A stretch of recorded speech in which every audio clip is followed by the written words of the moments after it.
Hello and welcome. Thank you for tuning in for this week's episode. Today is August 21st, 2012, 2013, for our first inaugural episode of Hit Pause. Give you a quick lowdown of what we'd like to do today. We've got 10 topics lined up that we want to talk about in the gaming world, spend 5-6 minutes on each, and get your news quick, and editorializing in there as well. My name's Colby Sorensen. I'll have my co-host introduce himself. I'm Tim Palmer. We are avid gamers and have been avid gamers our entire lives. And so we're pretty excited to get in here and do this, to kind of share with everybody. We talk about gaming all the time, so why shouldn't we just involve everybody in it, Okay, well, let's go ahead and dive right in. First things we're going to talk about is what you've been playing this week. The classic "What are you playing?" topic. So, Tim, what you've been playing this week? I've gone through pretty much just the 3 different games. I've been going through Battlefield 3, which I just barely picked up because when it first came out, I had my whole boycott thing going on because of the online pass, EA Online Pass, and so I never picked it up. I borrowed it from a friend, and I went to play it and asked me to spend the extra money, so I didn't. And now here it is. What is it? A year or 2 later that I finally picked it up and started playing it. I've been loving it. Also, I did a little bit of Halo 4 this week, which was kind of fun. I haven't played Halo 4 in about 6 months, and I understand they're coming out with the new Champions bundle, which will be a lot of great fun, kind of a big deal. And then I've played a little bit of Undead Labs, the indie developer for the XBLA. I've been playing some of their State of Decay because when the game was first launched on XBLA, I went through, played it through, but since then they've done updates. They've added a sandbox mode. They've added a sort of a prestiging. Once when you go through the game the first time, you gain a certain amount of survivors with you that survive in your colony. But then, just when things are starting to get good, you have a lot of survivors, a lot of missions going on. The game ends pretty much. You just run out of things to do. And so what they've done with that is they've basically, once you get to the end of the game, it sends you to the next map, which is exactly the same map, but resources are refilled, and there's more missions to do and all that kind of stuff. So that's kind of what I've been gaming on this week. Well, let me ask you this, because I know we played a whole lot of Halo Reach together. We played a whole lot of Modern Warfare 3 together. Has Battlefield 3, has that kind of taken the #1 spot as your first-player, multiplayer game that you're sinking all your time into? Right now it has, but the thing about Battlefield 3 that differs from Halo 4, Halo Reach, or Modern Warfare 3 is that it's super team-oriented. The classes make such a huge deal in that game. You can't all be assault classes in Battlefield 3 and expect to be successful when you play. And that can be kind of frustrating when I log on by myself, because I'll jump in a game and it's just me being a medic, and then I've got 50 snipers, Yeah. And so, Battlefield's one of those games that if you can get a full squad of players that are good at whichever is their favorite class and their different classes, then it's a great game. It's probably the best game, as far as that. But, it's not always like that. The majority of the time that I log on for Battlefield 3, I'll jump into a game, and like I said, there'll be like 50 snipers, and so it's one of those things. If I'm playing together with a group of friends, I love it. If not, then I'll probably, if I don't have anybody to play with, I'll probably jump on Halo 4, or I'll probably jump on Modern Warfare 3, because it's more of a level playing field. Yeah, because when it comes, like when you're playing Halo 4 or any of the Call of Duty games, like all that matters, I feel like, as far as your contribution to the team, is your kill death ratio. Are you killing dudes, and are you avoiding being killed? Whereas in Battlefield, sounds like I've never played it. From what you've said, sounds more like Team Fortress 2, where you can be contributing in other ways, or even Gears of War Judgment. That's what I really liked about the overrun mode in that, is you could play the Cantus and just be healing dudes. You could play the Ticker and just be taking out the fortifications. You didn't just have to be killing people. It offered a lot of different ways for you to contribute. Do you cash in on all the Battlefield 3 DLC, or you just got the core game? Well, I just have the core game right now. Actually, it's $20 right now with platinum hits, and so I picked it up brand new. And I've played the $20 worth, that's for sure. But with Battlefield 4 coming out soon, I'm probably going to hold off on the DLC and pick up Battlefield 4. Probably good choice. Yeah. Single player, yay or nay? Haven't even started it. I mean, it's one of those things, for first-person shooters nowadays. I mean, we all remember, we're in the age group. We all remember the first time that we picked up Halo Combat Evolved, and we played through that. We played through that campaign, and it was just amazing, And really, the Halo campaigns, just for that, the Halo campaigns for me have been really the only first-person shooter campaigns I've been playing. I've played maybe a little bit of Modern Warfare 3's campaign. I mean, maybe but not. I haven't finished any of those campaigns because those games are so palatable online that when I get home, I just want to throw the disc in and jump online and play with other people. But like I said, Halo 4, yeah, I played through the campaign, but it's mostly because it's Halo. So, Black Ops 2, did you play any of that at all? My character got up to like a level 5, I think. I mean, I didn't play a whole lot of Black Ops 2, but I like what they did with the game. I didn't expect a whole lot out of it because I was not a Black Ops fan. I was more on the Infinity Ward side when it came to Call of Duty games because I just felt like they spent more time with them. I was just going to say that is the one first-person shooter campaign that I actually thought was really well done and had some new stuff as far as the missions that the story branched on whether or not you were successful in them, and then just you had different choices you could make in the game that gave you a different outcome. I thought that was incredibly interesting. I had never seen that in a first-person shooter to that degree. I know that you and I both played some of the Borderlands DLC. We were waiting until we could get to the increased level cap before we went back and finished the last two. What'd you think of the big game hunt DLC for Borderlands 2? Well, I feel like there was a mutual disappointment there. Yeah. It was good. It was Borderlands, but when it feels like a DLC that they just put out there to be a DLC. They didn't put it out there to be a branch off from the story or they just put it out there just for somebody to download, to have a little bit of extra to play. Just to get something out there to fulfill that season pass requirement. Exactly. The loot, Borderlands, the way the loot system's built in Borderlands is, the more players that you have, the more likely you are to get better loot when you kill an enemy. The two of us were playing that. We were playing that for probably we were playing 2 or 3 hours. Yeah, it was a while. And the highest we saw was blue, Yeah, I was extremely disappointed. But I've heard that the Tiny Tina DLC is a lot better. It's the only one that Gearbox has actually done themselves, so I still look forward to getting into that, but I don't know if I'm going to slog through the rest of the Hammerlock DLC.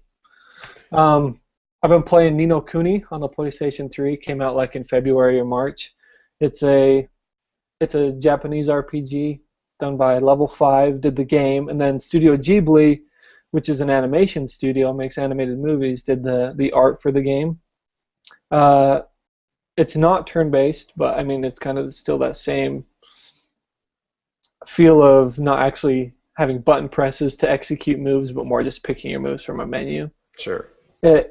Gameplay and is fine, whatever. You end up doing a lot more grinding than enjoy. But the story, the animation, like they were actually, even though I knew that that's what I was going for going in, they were still surprisingly well done, surprisingly enjoyable. The story just kind of coasts for a while, where it's like you're meeting new people and they have things to say and things that they ask you to do, but there's not kind of anything extremely interesting going on until right at the end.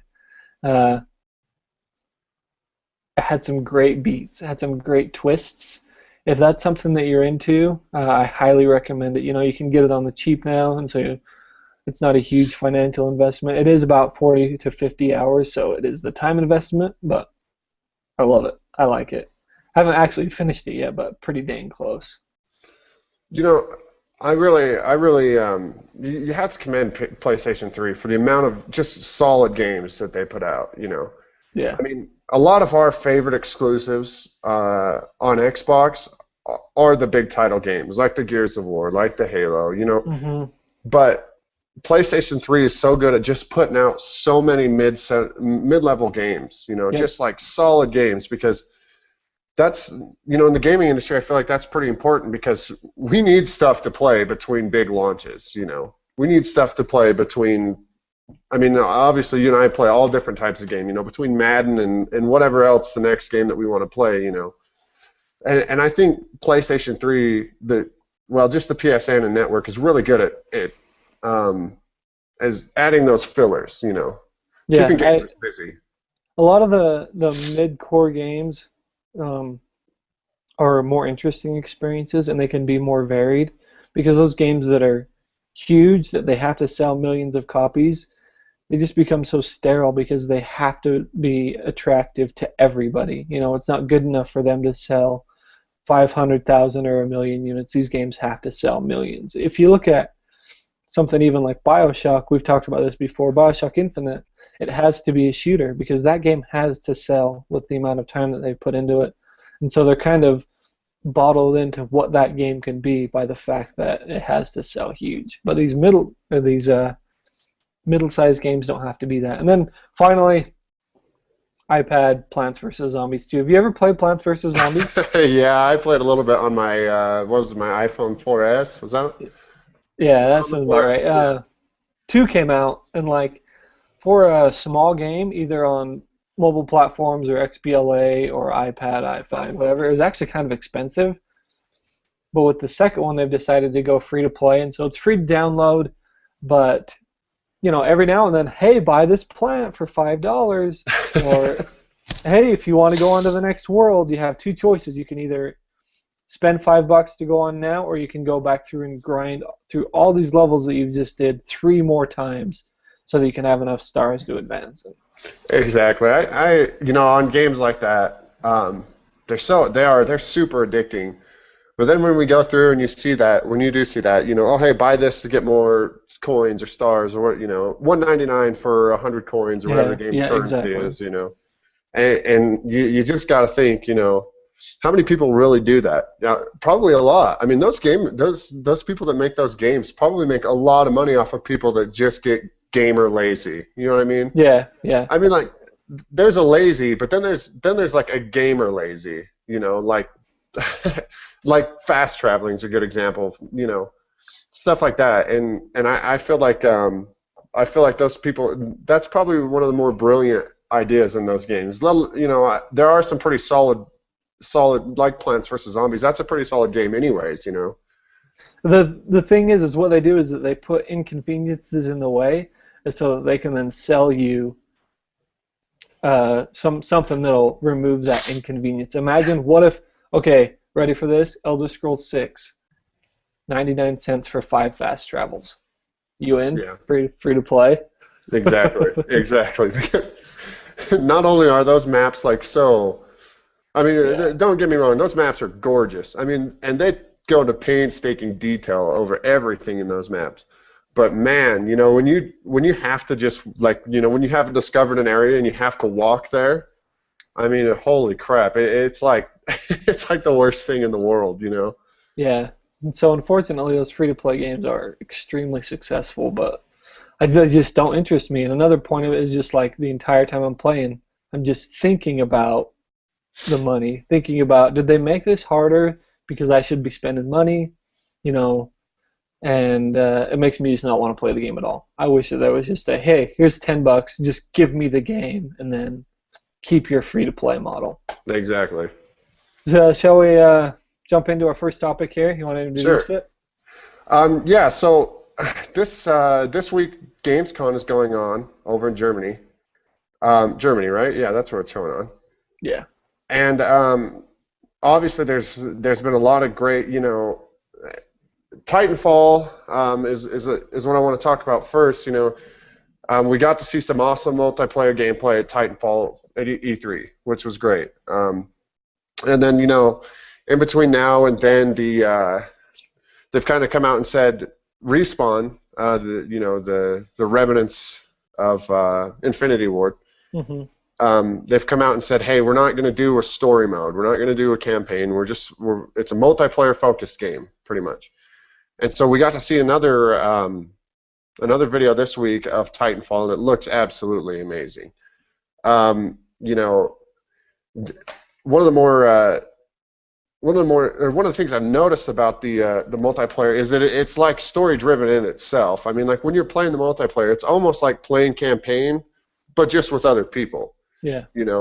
And it, you have to take this for what it is. I mean, these are reveal trailers. I mean, obviously it's going to be probably a lot different in the actual game, but that being said, it looks really good. I mean, I'm really interested in the dynamic, of the Titans, or of the pilots fighting Titans, or Titans fighting Titans, pilots fighting pilots. I mean, there's so many different ways that you can do this game. And, because in Halo, I'm not a vehicle guy. I appreciate the fact that vehicles are there, and I'm glad that there's people there to use them and that are good at them, but I don't do it. I don't jump in them. I'm kind of a foot soldier. So are you looking forward to being in a Titan then, or you just want to play the ground game? Well, the Titan, now, that's what's funny to me is that, like, when the gameplay that I've seen of people jumping in the Titans, when they're actually fighting Titans, it's almost like they're just doing a first-person shooter. It's just kind of a big exactly. Yeah. But then there's all these like almost, and all the pilots are hopping around and jetpacking and double jumping and running on walls and stuff. They just look like a bunch of little lemmings that you can shoot, one shot and they're done. So I'm pretty excited to jump into the Titans, and kind of get a feel for them. But like I said, the pilots, I'm really excited for something to be that agile in a first-person online. I saw in the new video there's a point where the pilot is outside of his it's before he gets in his Titan, and he scales a 3-story building and gets on top of it and starts laying down suppressive fire from the top of it, and it was like in a split second. So it's pretty exciting for me. I think it'll be pretty great. So we can't say like most anticipated launch title because I don't think it's out till next spring, maybe March. No. I don't know if they've set a specific date. But would you say that that's your most anticipated next-gen title right now? Yeah, I'd say it's my most anticipated Xbox One exclusive. Yeah, that makes sense. It's gonna be, I'm extremely excited for it. I thought about just holding out and playing the version on the Xbox 360 and seeing how that was. Mm-hmm. But you know what? This is a game that's made for the Xbox One. It's made on the Xbox One, so I'm definitely I'm gonna pick it up on Xbox One. And I'm really excited for it. I was actually just thinking about pre-ordering the PlayStation 4 because I love the PS Plus model of just having that subscription and just getting games, maybe 3 months or a year after they're out for cheaper or for free. But when I saw Titanfall, I was in for Xbox One. And I figure if I'm gonna get it eventually, might as well just get it day one and have it there. Exactly, and I really I don't know about the decision for Respawn to stay exclusive on Xbox One. I mean, that's a hard decision for any game company to make because really, you're in a game like that that's that huge on that scale. You're cutting your sales in half. But that being said, I think that I think that it looks like Microsoft's worked really well with them on it. I mean, Oh yeah, I'm sure Microsoft has given them a huge chunk of change to stay exactly. Well, and in Xbox. think about when the first Xbox came out and what they did for Bungie. Yeah. This is pretty much what This is pretty much what they're doing for Respawn, and I think that there's going to be a lot of Titanfall games. This is the first of many.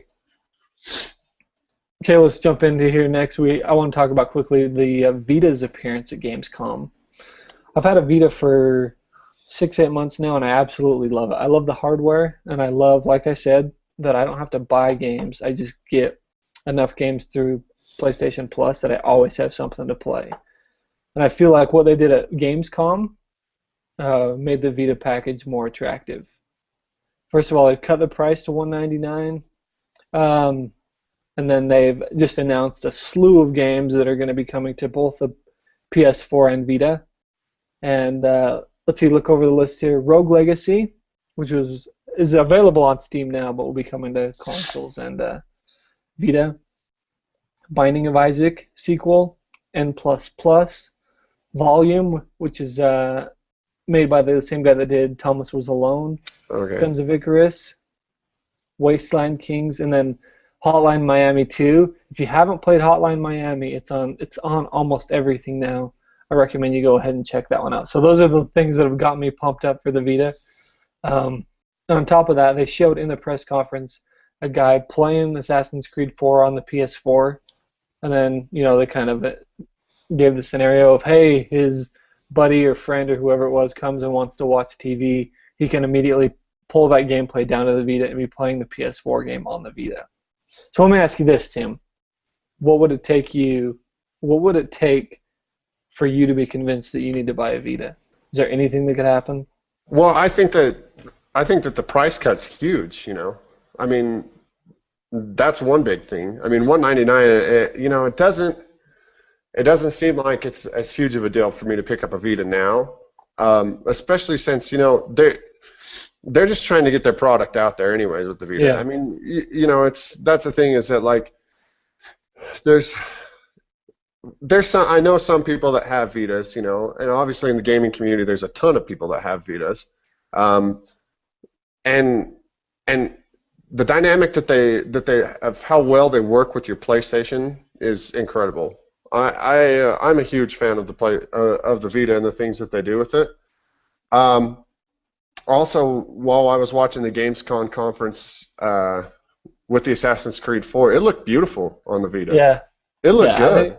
The Vita screen is like really amazing, and the back touch is kind of dumb, but the front touch works perfectly. Right. It just hasn't reached like that mainstream of being able of like a 3DS where it's just like any kid is just going to go in and that's going to be a good gift for them. Whereas the Vita still has a little bit more of a hardcore audience.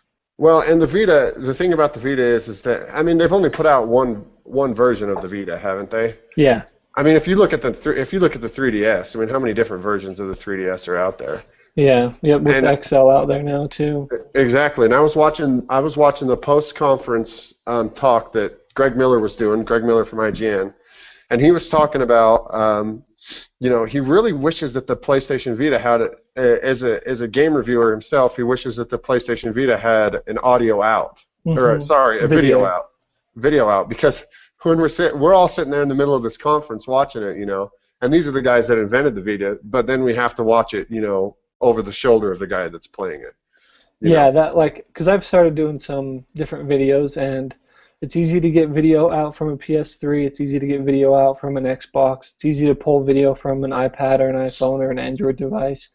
But for the 3DS and the Vita, getting video out off those is like a pain. The only option I've seen is there's a company where you can send your Vita to them, pay them like $200, and they'll install a capture card inside the device and send it back. It's like, man, that's a little sketchy, but that's the only option that's available right now. Yeah, you never want people opening up your any gaming device, But I think that if they're gonna, I think I might pick up a Vita the next version that they come out with, because they're gonna come out with another version, eventually. Especially since PlayStation 4 is going to be launched here soon.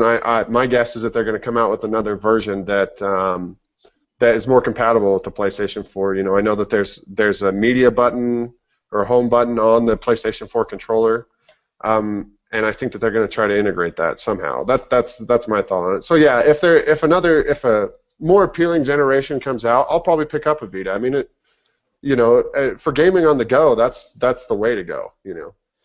Yeah. Anyway, I think Amazon's got the Walking Dead bundle, which comes with the Vita, the Walking Dead Telltale game, and then a memory card for like $199. So that's even got a couple extra packings.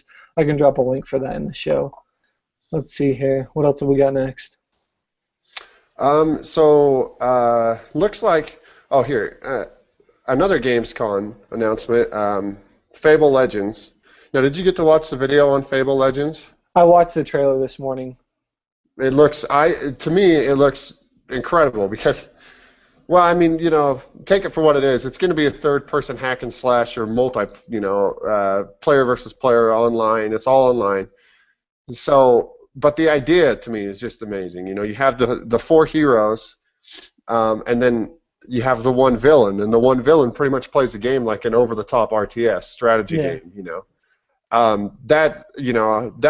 the villain part, I totally thought of you because I just knew that you would want to do the villain part because that's just So what are you saying, dude? What are you trying to say, I'm just saying you're a super villain. No, I like the strategic part of it more. Exactly. The RTS thing totally rings Colby, and I just thought that, you know what, it looks like such a fun idea to just like. I hope that it's palatable, and I hope that like if I just have four random friends over, we can all jump on. You know what I mean? Like I hope that I hope that there's not a whole ton of hardcore elements to it that like, oh, I've been working on this character for 6 months, man, and I've almost unlocked the Master Sword from Zelda. You know, I want to use it in there. You know, I mean that's. If they have the Master Sword from Zelda, I'm buying it no matter what. Exactly. And then that's another thing. Have they said whether it's going to be free to play or a $60 game or what? No, and I haven't heard anything. I haven't heard anything about that. I'm sure it won't be free to play though, being that it's a Microsoft game, you know, and it's Lionhead Studios, and Fable's been, you know, I mean, Fable 3, and then Fable the Journey, which was the Kinect game, and then they had Fable, the XBLA kind of Castle Crashers game. Mm-hmm. I had felt like Fable had kind of reached a dead end, but exactly. Maybe this is the right way to take that IP. Exactly. You know, when we were younger, you know, Fable was kind of one of the flagship RPG games for Microsoft. I mean, yeah. But nothing. It's kind of a joke now. Exactly. Nothing. I mean, what Fable 2 was okay. Fable 3 was pretty good. The first Fable was phenomenal, you know. Mm-hmm. But I mean, you know, it's one of those things where it's just like, I think that when the first Fable came out, gamers got in their head that, oh my gosh, so many things can be so many different ways. And then Lionhead Studio just took it in a different direction that maybe a lot of the gaming community thought it would go. And so, you know, it kind of put people out to Fable. Yeah, the choice you have to make in 3 is dumb. Or the choices, right. The way that they don't telegraph what your choices will mean well enough for you to make a real educated decision, and so you can really, really get yourself in trouble by the end of that game. Exactly. I mean, that, you know, I was the guy that, oh man, well, I can't force child labor on my citizens, you know, when I'm the king and all that kind of stuff. And so my whole strategy in Fable 3 was I bought up every single property, jacked up the prices like crazy, but then I would do all the good things when it came to the big choices, you know. And it kind of evened me out. But then by the time I got to the main battle in the end, I got slaughtered anyway. I mean, you know, I was like the only person that survived it, so. Yeah, I didn't play that game until a year, like at least a year after it had been out, and so I knew enough about what was coming that I did well. So Do we have a release date for Fable Legends? Next year. They think that it's going to be the last quarter of next year, which is probably pretty accurate. So that'll be a fall game next year. Mm-hmm. Okay. This is actually probably more than a week old, but I think it's a big enough deal that we need to talk about it. Is you no longer need Kinect to be plugged in for your Xbox One to operate. We talked about how it's just been U-turn after U-turn after U-turn for the Xbox One PR team. Mm-hmm. And as much as they're making the right decisions in overturning some of these poor decisions, it just makes them look uncommitted to the product that they're putting out. Exactly. I think you're. I mean, these are decisions that they should have made when, before anybody even, before E3, before, the reveal. I mean, these are decisions that they should have made the right way the first time, Yeah. I mean, that being said, you have to throw them a bone for the actual reversal, because they could have just said, hey, screw you guys, this is the way we're doing it, and you're probably going to end up buying it because you all want to play Halo, Yeah. But instead they kind of went the other way with that. They said, hey, you know what, we're wrong. We're going to reverse all this stuff. We care about this is the stuff that their PR department's saying. And, yeah, I throw them a bone for that, but at the same time, we all know that it could have easily gone the other way. I'm still kind of in like lukewarm water about Microsoft right now, Yeah. What do you think was the real driving force about why they made the overturn, or overturned the decision? Oh, the gaming community, absolutely. I mean, I've been an Xbox fanatic since it came out, and even I was pissed off about it. Even I was like, oh man, you got to be kidding me. And I started looking, at other directions. Am I going to get a PS4? Am I going to get an Xbox One? But I mean, there's people that were, obviously way more mad than I was, and I think that the gaming community had, that's the beautiful thing about social media now, is that like if I looked on Twitter and I saw, all these big game companies and even just all my friends tweeting about stuff about the Xbox One, how they didn't like it and stuff like that, Microsoft sees that when they hashtag it, you know what I mean? Yeah, it's true, but I mean, you just have to wonder, like, anybody can go on and like talk shit on Twitter, but is Yeah. that actually going to affect the way that they spend their money? I think another big I think the thing that kind of pushed them over the edge with it was when, I can't remember what the guy's name is, the guy that was the project lead for the Xbox One, and he got on and started being rude to people on Twitter. Oh yeah, that was think- a long time ago. I can't. Adam Orth. Adam Orth. Yeah. When Adam Orth did that, I think that kind of pushed Microsoft over the edge, saying, okay, we can't look like we back this guy at all. That was before the console. That was before the announcements had even been made. They'd already been pushed into a corner by saying the stupidest stuff. Oh, I know, and that's the thing, is that, like, I mean, like, the rumor mill is one thing, but when the project lead comes out and says, oh, well, saying, well, if you don't have an internet connection, you just need to get over it. It's just like, whoa, bro. Hey, we're the people that are going to be buying your game. We're the people that are going to be buying your console. I think that kind of had a lot to do with it, and Microsoft kind of did get pushed into a corner. My only hope is that hopefully they've learned their lesson. Mm-hmm. Hopefully that this flip flop is going to stay this way, and it's going to stay in the gamer's favor, because I mean that's whose favor it should be in. Well, so without the Kinect requirement, theoretically they could sell you a Kinectless version of the Xbox at $400 or maybe $375. If they were to introduce that package right now, would that be the one you'd go for, or do you want the Kinect as part of your gaming experience in the next gen?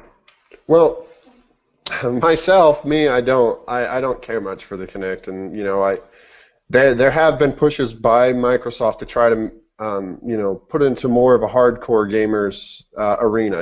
I mean, like, for example, the Mass Effect 3, when you were playing in it, you could use voice commands to tell your companions to go and take cover somewhere to attack a different enemy. But Kinect's never really going to be a hardcore gamer thing, you know. Did you use that? Did you use the I did, scattering yeah. stuff? Have you used that? Like, have you used any of that Kinect integration? I used it for, that's the thing is I used it for a little bit on Mass Effect 3, but that's the thing is that there's some point that you just want to just push up on the D-pad, you know. Yeah. You want to just push up on the D-pad and have your guy, direct your guy over to there, because it's just like I don't want to be in the middle of my room at 2 o'clock in the morning being like, Garrus, you have to attack this guy, like screaming it, because my Kinect can't hear it, or, and my roommates are all around me. You know what? No, I changed my mind. I want you to buy it. I don't want you to do that. But if the neighbors, Fustora! Yeah, I don't want to be screaming Dovahkiin shouts everywhere, But my wife, on the other hand, is a big fan of the Kinect, and the Kinect is more of a family thing. I mean, if you look at people's nephews or people's kids or whatever, they're going to be more interested in the jumping up or jumping around, moving around, waving your arms type of stuff to play a game on the TV. And so I'm probably going to get the Kinect version of it anyways. But the fact that at some time it might possibly be that you can just buy the console by itself, I think is a good way to go, because not everybody's like me. Not everybody's married. Not everybody. I don't. After the last generation of consoles, I think maybe the only game I would really recommend on the Kinect was what is it, Child of Eden. Oh, Child of Eden was fine. Dance Central is amazing. Oh, and you're willing to get out there and embarrass yourself. Exactly. Dance Central is one of those games that if you're on a group date or you want to have fun with your friends, that that is something that Kinect's good for. But Dance Central is great, and I think Fantasia looks great too. Oh yeah. So I never got to play the Lionhead Studios the Fable Journey on the Kinect. But that's just coming from my point of view. We're more of the baseline type of gamer. We just like to jump on and play basically whatever's in our Xbox, but I don't want to stand up and dance about it either all the time either, Yeah, for sure. No, I get you, but the thing is right now is that just because it's a new console launch and people are so hungry for a new console, it's been so long. I mean, let's not really consider the Wii U next gen, but those things are going to sell out. And so it makes sense for Microsoft to still be wanting to milk out, the extra $100 out of every sale. So I don't think we'll see that probably until a year, maybe next fall. Maybe You're right. After that, because the supply chain is going to be empty for a while. Exactly. I think, and that I say all this stuff about the Kinect, but that's just the type of gamer that I am too. You know what I mean? Yeah.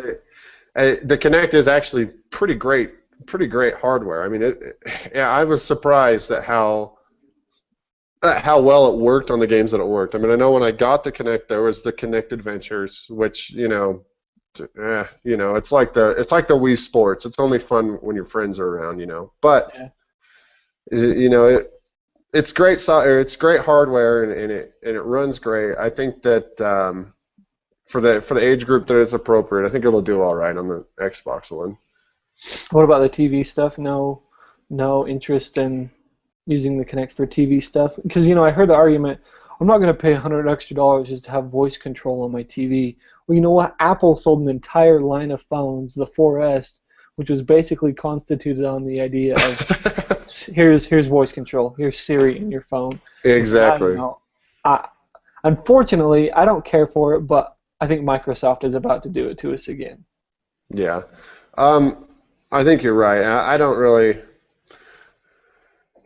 the way that we have our setup here at our house is that our TV is on our TV. I play my Xbox on a monitor.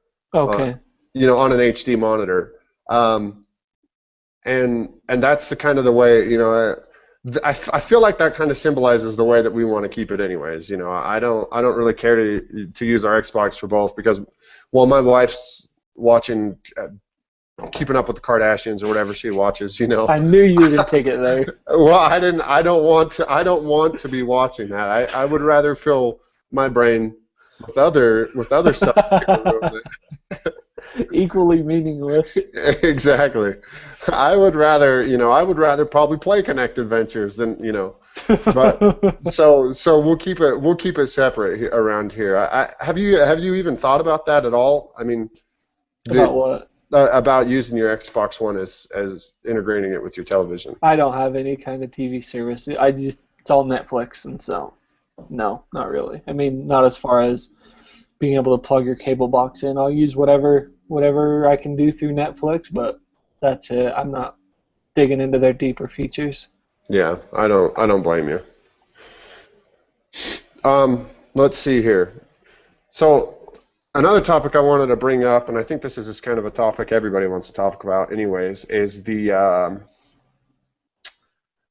launch titles for the Xbox One and the PS3 or 4, sorry. The full lists are out now, right? Is that all of them? That is. I believe this is all the games that are going to be available on launch day for both consoles. And there's, and it's funny to say, but neither list really looks better to me. I mean, they both look just great. I mean, I like how much work that they've put into this this generation. I mean, I want to agree with you. I want to say that they look great, but I only think that they look great in the context of launch titles. I mean, if you just said this was a fall lineup of gaming, I'm kind of on both of them. Sure. Because a lot of them are just like the safe plays, the safe bets. A lot of them are sequels.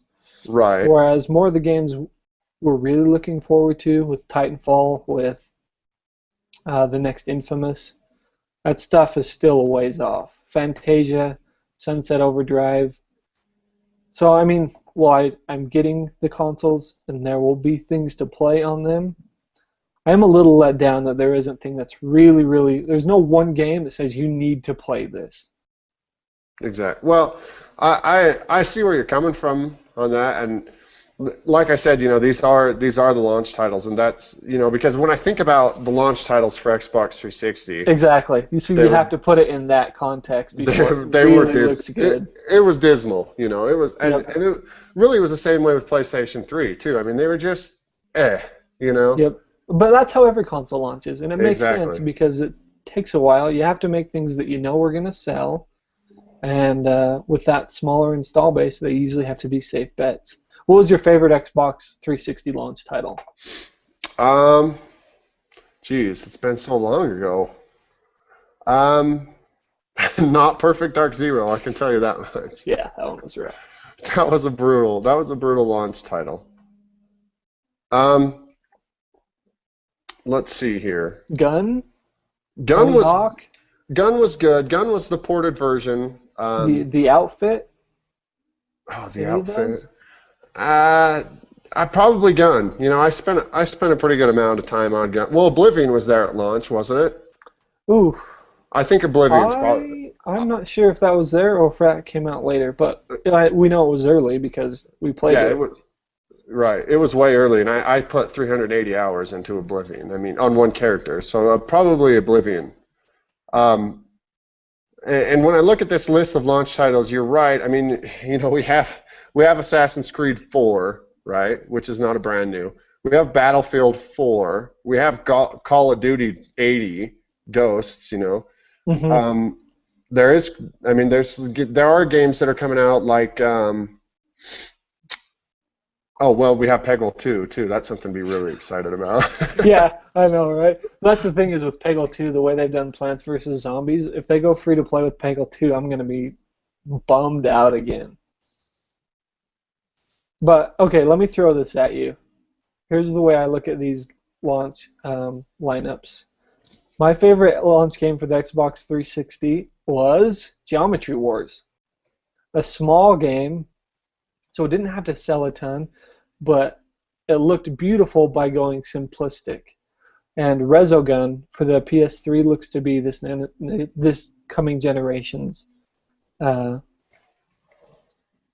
Geometry Wars. Yeah. It's kind of like Defender, where a lot of the old games, you would go left to right, but eventually the world would wrap around. Eventually, you'd end up in the same spot. Well, they're expressing that same idea, where you can go either left or right and eventually end up at the same place, except they've just made the world a big, huge cylinder, so you can see, about where you are, about where you're going to end up back on the same place.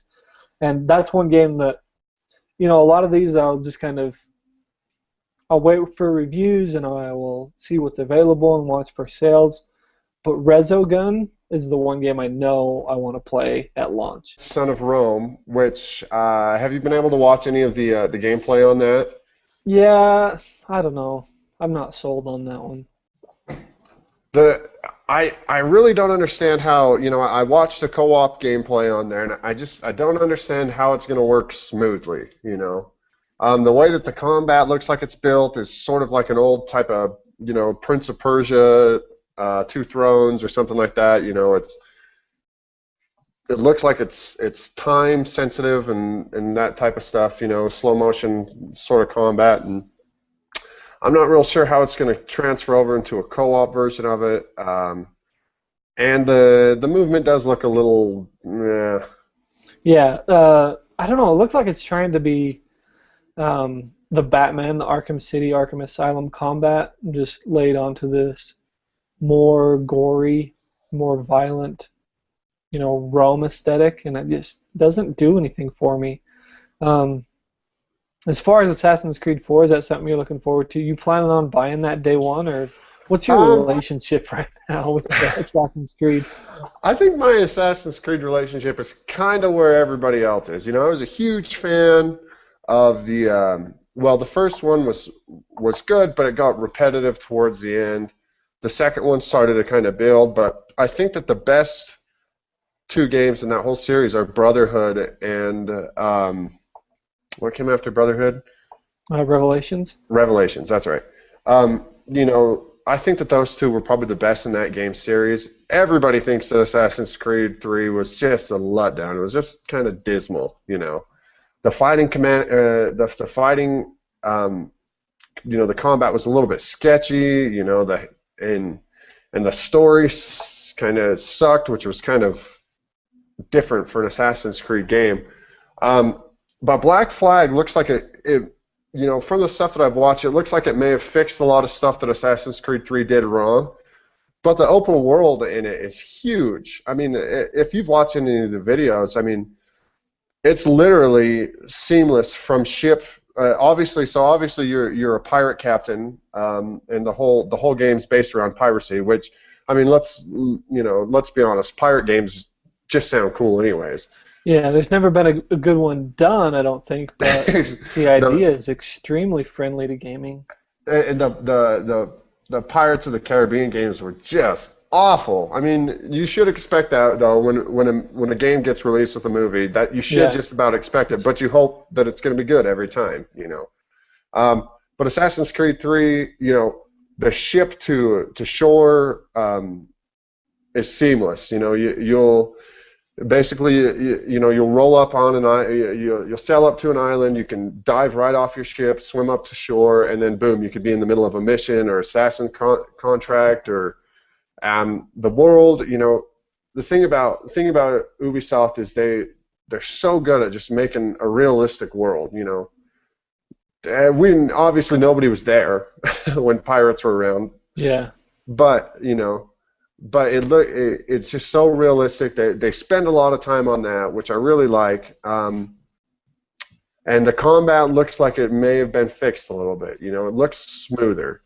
Yeah, it looks like they're taking everything that they've learned from the Assassin's Creed games, and they're just kind of, I don't know what they're going to do with that series. I don't know if it will continue to be successful. I'm going to go ahead and venture to guess that if it's not as successful as it has been the last 2 or 3 iterations, they'll probably put that on the shelf the same way that they've put Prince of Persia on the shelf. Right. And I hope they have a satisfactory conclusion mapped out for that meta story.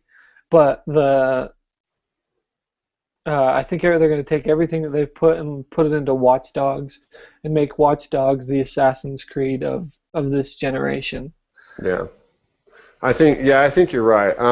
You know, Watch Dogs looks like it's going to be sort of groundbreaking. You know, the way that your character uses the world around him, which is the world around us right now. But you know, him being like a pseudo super hacker and being able to do all this kind of stuff from his cell phone. You know, where I know in that game, I know in Watch Dogs, your cell phone is literally your best friend. Everything that you do, you know. And so I'm pretty excited to see more on Watch Dogs. And when is Watch Dogs going to be released?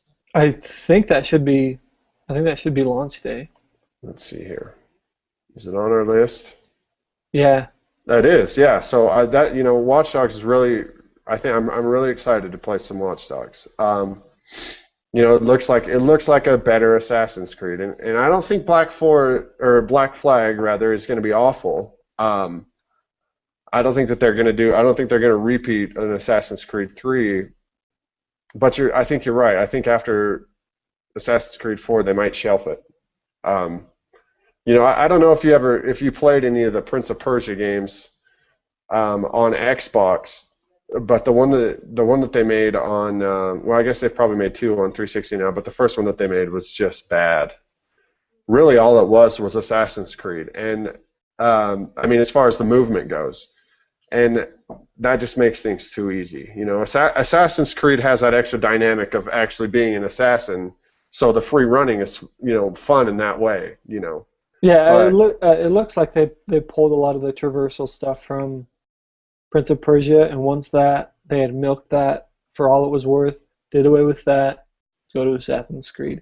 What do you think exactly. about them?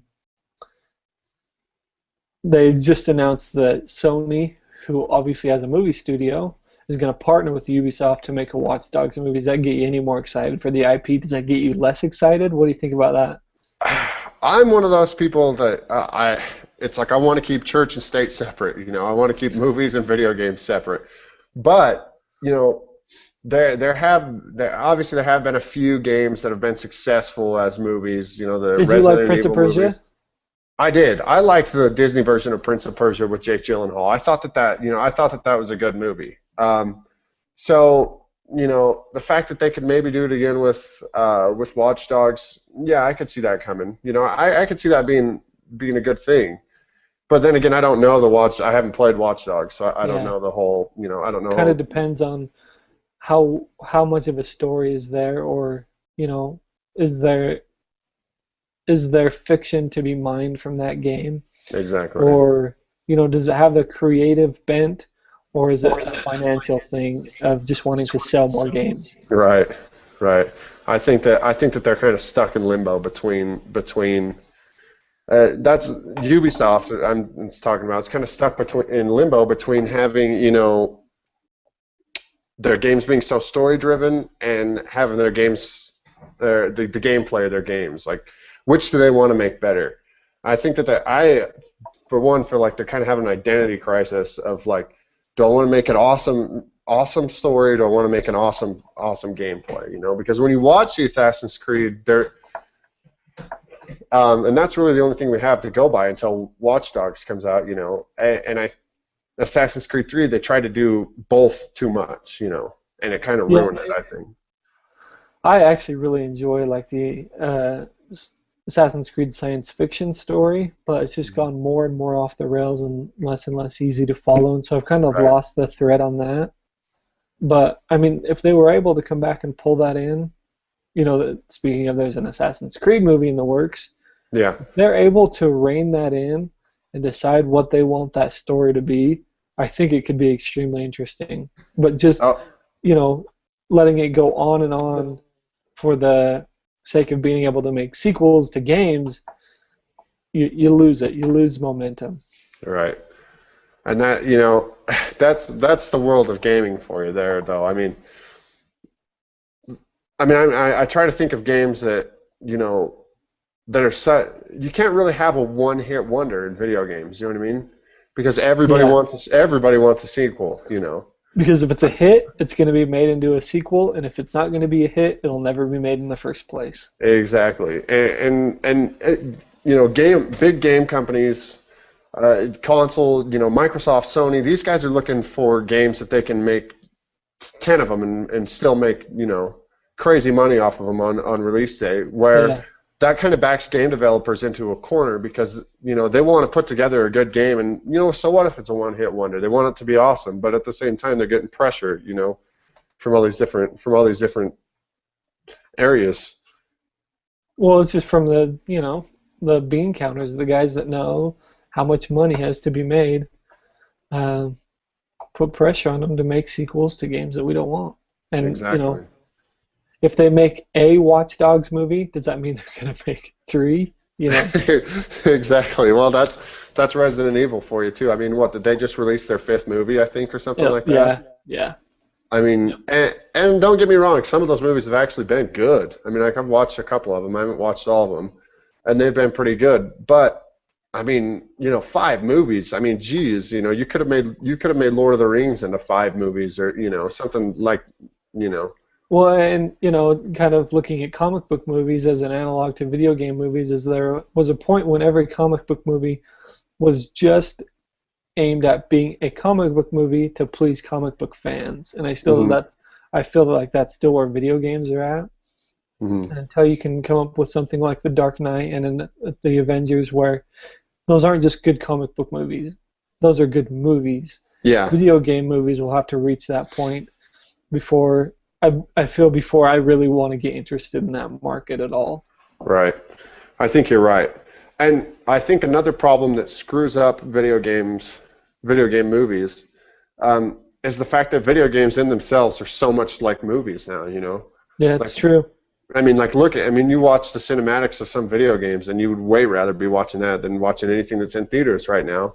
Yeah, So if you why, look at Uncharted, the way that that is written, and then the way that the camera, like the camera is manipulated, that's it is made with some of the same thought processes as go into a movie. exactly, and I don't want to go, you know, so they make an Uncharted game that's like that, and then I don't want to go watch a movie that's about you know, about a game that's pretty much a movie, you know. Like I don't want that experience twice. That's the thing about video game movies, you know. It's like Gears of War, you know. There's always going to be, or Halo. Halo's a better example because there's always rumors of Halo movies coming out and all this different kind of stuff.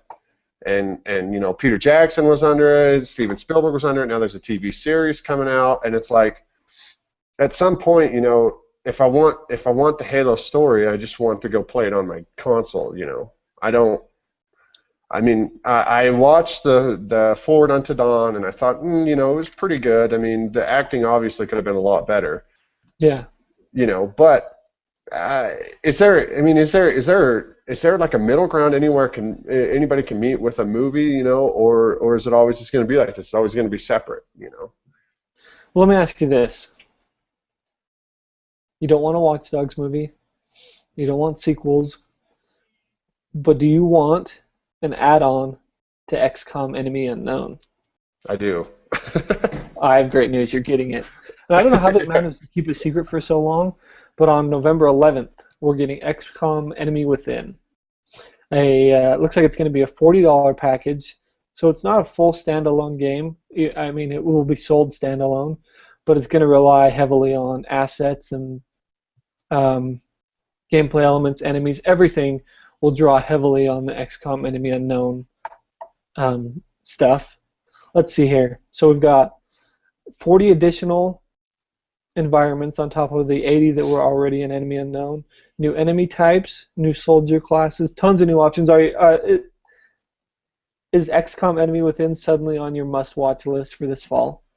Absolutely. I mean, you know, I remember us being, I don't remember how old we were, but remember when we used to have to enter XCOM through MS-DOS? Do you remember Yeah. that? Yep. I mean, XCOM and Civilization. yeah. And when the new XCOM game came out for Xbox, I have to admit I was a little bit questionable. You know, it's hard to go back to a game that good in that generation and recapture it for the current generation. It's a hard The, thing to do. especially because it was such a product of its time and where E- games were at that time, and that's how do you make that work in a modern day? Exactly. I mean, that's exactly right. And I feel like that with XCOM Enemy Unknown, they did perfect. I mean, I don't think it could have been any better.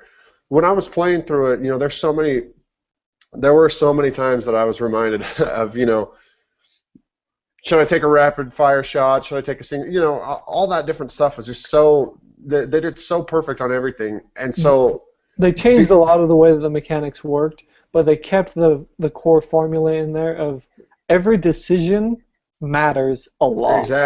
exactly because if you have a guy, well, for example, the rapid fire single fire shot, it's percentages are huge in that game, and Yep. everything you have to do in that game has to be calculated, or else you are gonna die, and all your guys are gonna die.